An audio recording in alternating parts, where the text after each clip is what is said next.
Break के बाद आपका स्वागत है। बीजेपी की दिल्ली इकाई ने पूर्व प्रधानमंत्री अटल बिहारी वाजपेयी के 88वें जन्मदिन को बड़े ही धूमधाम से मनाया और वाजपेयी के देश के प्रति योगदान और उपलब्धियों पर भी प्रकाश डाला। बीजेपी ने पूर्व प्रधानमंत्री अटल बिहारी वाजपेयी को उनके जन्मदिन के मौके पर सम्मानित किया और उनके जन्मदिन के मौके पर रक्तदान शिविर का आयोजन किया। वहीं इस मौके पर एक सभा का आयोजन कर दिल्ली में गैंगरेप की शिकार हुई छात्रा के लिए न्याय की मांग की गई। आज दिल्ली भारतीय जनता पार्टी ने हमारा प्रिय नेता श्रीमान अटल बिहारी वाजपेयी जी का जन्मदिन के अवसर पर समारोह का आयोजन किया। इसका नाम दिया है सुशासन दिवस, गुड गवर्नेंस डे।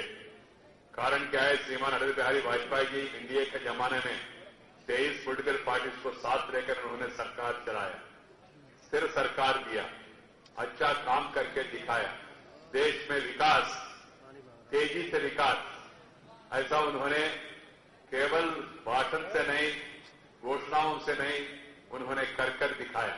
मैं हमेशा याद करता हूं, air connectivity, rail connectivity, highway connectivity, rural connectivity, tele connectivity, television connectivity, post connectivity, political connectivity उन्होंने पूरा करके दिखाया। पूरा देश और दुनिया हमेशा श्रीमान अटल बिहारी वाजपेयी को इस विषय में हमेशा याद करते रहेंगे। इतिहास में उनका एक विशेष स्थान होगा। इस मौके पर अटल बिहारी वाजपेयी के देश के प्रति योगदान और उपलब्धियों पर भी प्रकाश डाला गया। उनका जमाने में मैं याद दिलाना चाहता हूं आपको, उस समय एनडीए का जमाने में no line, no queue, no waiting list, no shortage, no black market, सभी चीज सही दाम में सबको मिलने का व्यवस्था श्रीमान अटल बिहारी वाजपेयी जी के जमाने में एनडीए सरकार ने उपलब्ध कराया लोगों को। इसलिए अभी भी लोग याद करते, जब सड़क में जाते कहते वाजपेयी जी का सड़क है, जब फोन हाथ में लेते कहते फोन वाजपेयी जी के जमाने में हुआ। ये टेलीकॉम में जो क्रांतिकारी परिवर्तन आया उन्हीं के जमाने में हुआ, और कंप्यूटर का जो पूरा देश में व्यापक रूप में पहुंच गया वो भी उनके जमाने में पहुंच गया। और साथ ही साथ उन्होंने सुशासन दिया, महंगाई के ऊपर उन्होंने काबू रख पाया।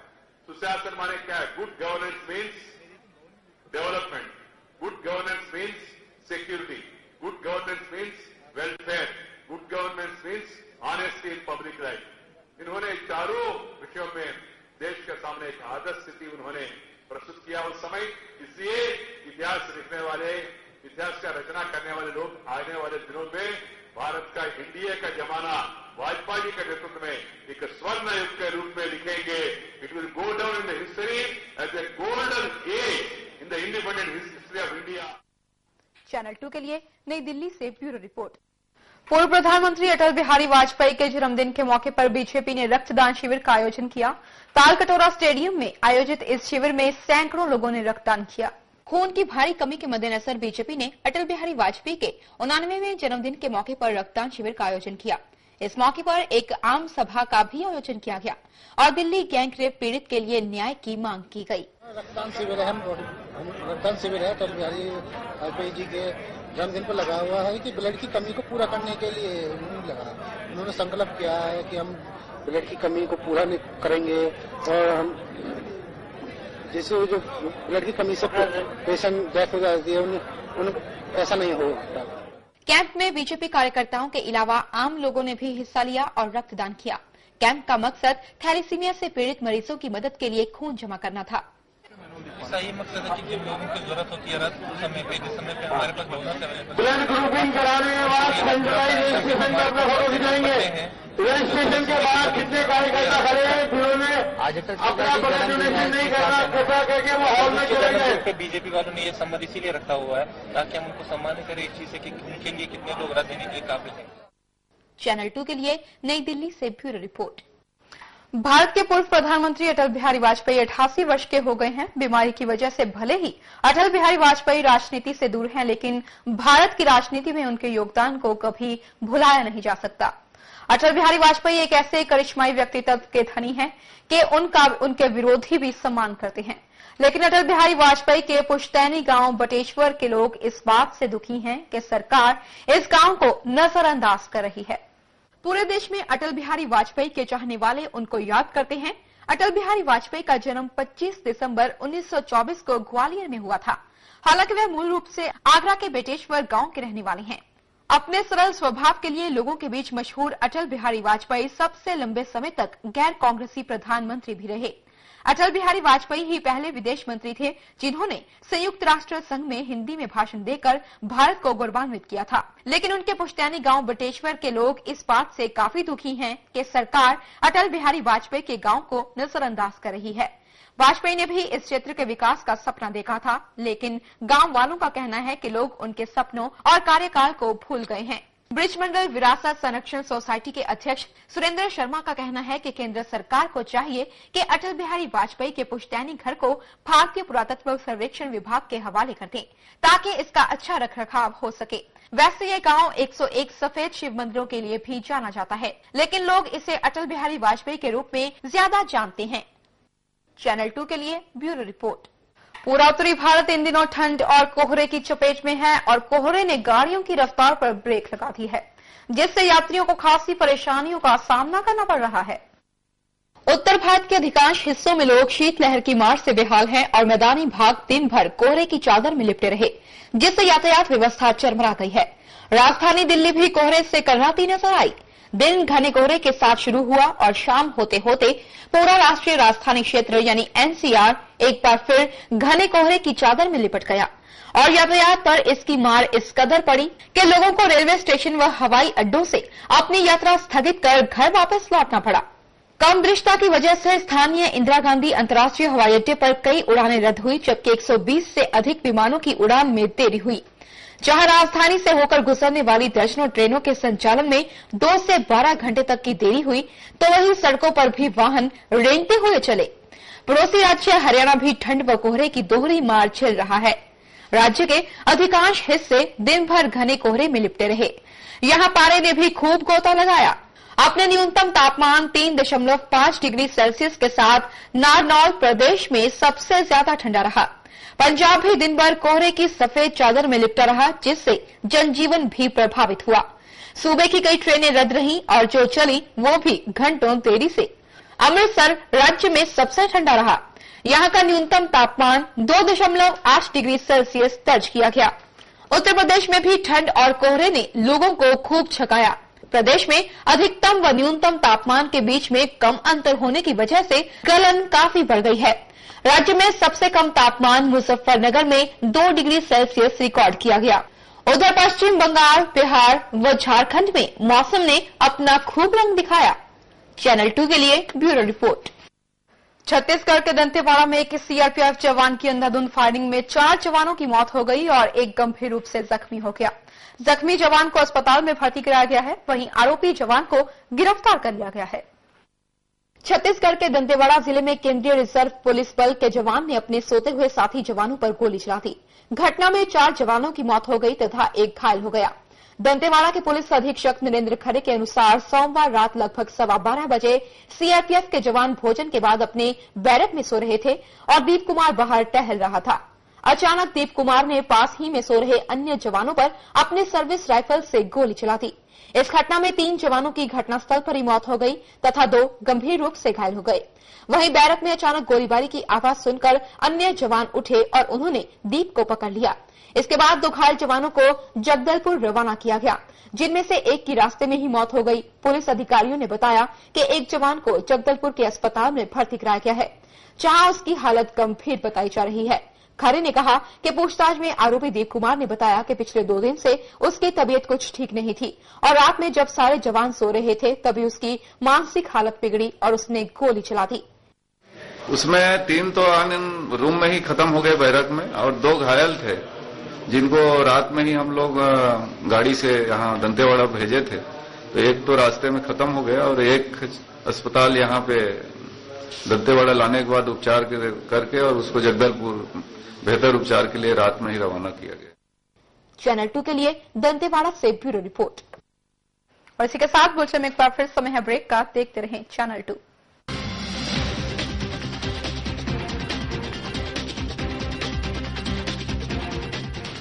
VLCC Institute, Asia's biggest beauty academy with 47 institutes all over India, offers job-oriented courses in skin, hair, makeup, spa therapies, nail extension, nutrition. Well-qualified and experienced staff All courses approved by City and Guilds UK. 100% placement assistance with excellent placements. Ideal courses for people going abroad. VLCC Institute. SCO 6263, 4th floor, Sector 34, 8 Chandigarh.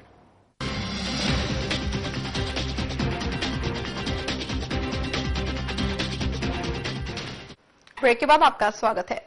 Indian Olympic association के नए अध्यक्ष अभय सिंह चौटाला के स्वागत में सिरसा में एक समारोह का आयोजन किया गया। इस समारोह में नेताओं के अलावा 25 से भी ज्यादा नामी खिलाड़ियों ने हिस्सा लिया। आईओए अध्यक्ष अभय सिंह चौटाला के सिरसा पहुंचने पर लोगों ने जोरदार स्वागत किया। सम्मान समारोह में नेताओं के अलावा चोटी के खिलाड़ी भी शामिल हुए। लोगों की भारी भीड़ को देखकर लग रहा था कि मानो कोई चुनावी रैली हो। सम्मान समारोह में देश के 25 खिलाड़ियों ने भी हिस्सा लिया। इनमें बॉक्सर विजेंद्र सिंह, जय भगवान, डिस्कस थ्रोअर कृष्णा पूनिया शामिल हैं। इसके अलावा अभय सिंह चौटाला के समर्थक भी समारोह में शामिल हुए, क्योंकि आईओए अध्यक्ष बनने के बाद चौटाला के सम्मान में ये पहला समारोह था। चौटाला 5 दिसंबर को निर्विरोध आईओए अध्यक्ष चुने गए। इस समारोह में चौटाला ने कहा कि आने वाले दिनों में ओलंपिक विजेता खिलाड़ियों को एसोसिएशन काफी पैसा देगी। इस मौके पर चौटाला ने यह भी कहा कि लंदन ओलंपिक में 6 विजेता खिलाड़ियों को इंडिया गेट पर सम्मानित किया जाएगा और समारोह का आयोजन 23 जून को ओलंपिक दिवस के मौके पर किया जाएगा।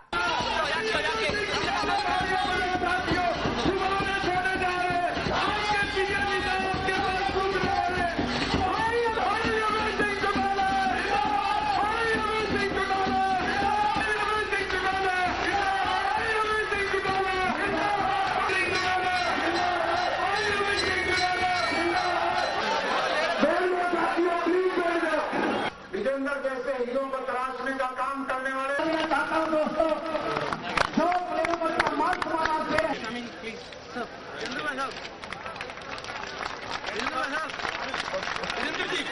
इनका स्वागत भाई अनिल चंद्र चावला को बैठ करके स्वागत करें।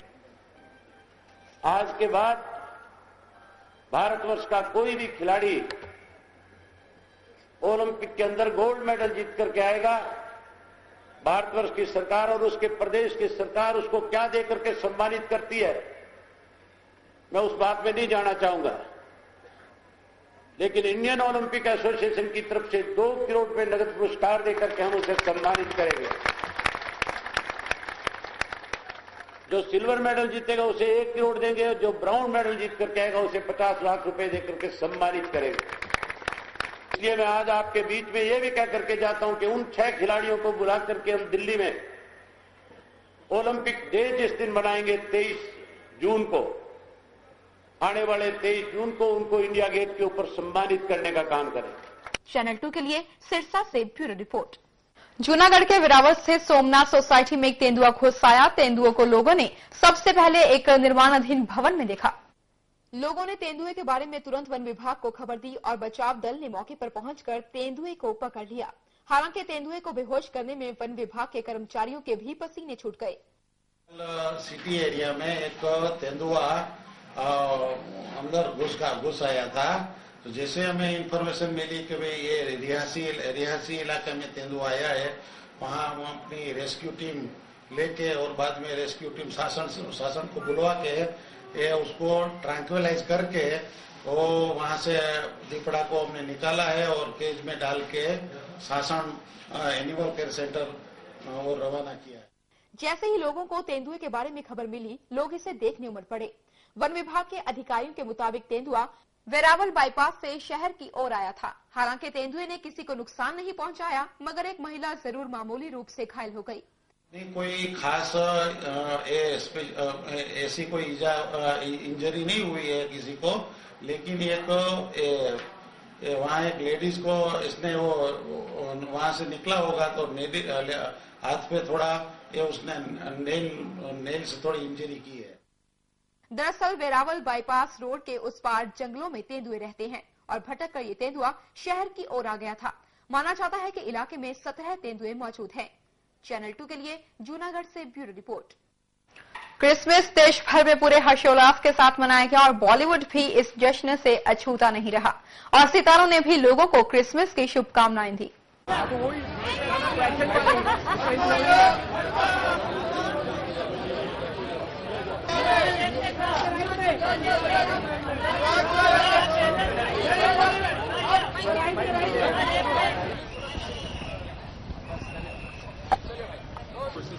Most year I go to London to celebrate Christmas with my family. I have 6 sisters, as most people know. So Christmas is always a fun time for us, and presents, and Christmas dinner and New Year. So it's always fun. So I'm looking forward to that. I'll be going now in a day or two, and yeah, I'd like to wish everyone a very, very Merry Christmas if you celebrate it, and if not, have a wonderful, wonderful New Year, and wish you all the best.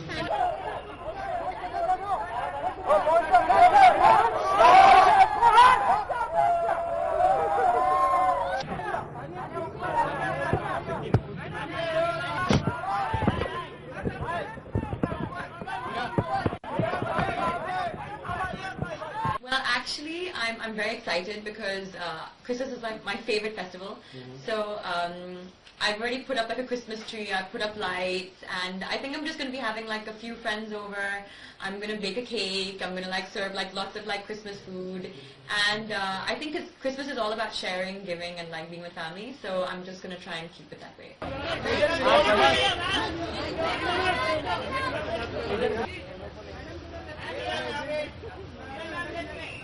This is Bipasha Basu wishing everyone a Merry Christmas. Wishing all you viewers out there a Merry Christmas and a very Happy New Year.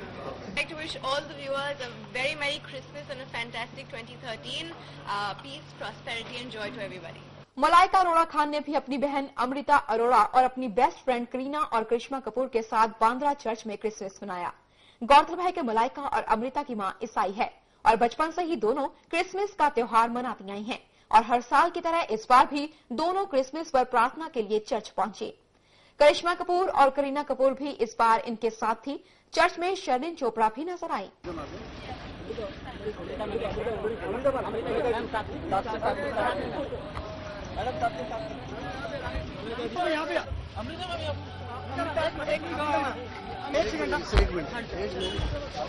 Kareena ma'am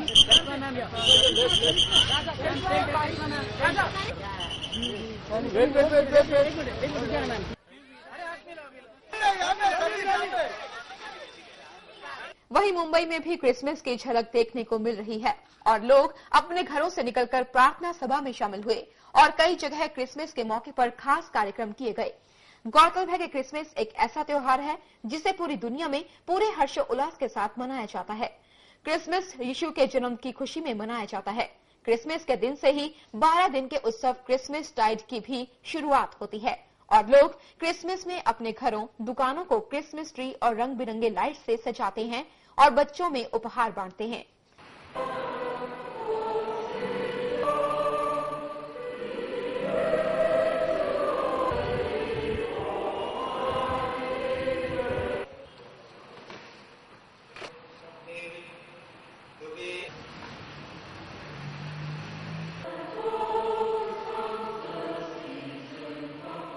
The celebration, where we are remembering the birth of Jesus. Channel 2 के Hindi bulletin में फिलहाल इतना ही। नई और ताज़ा खबरों के लिए आप बने रहें चैनल 2 के साथ।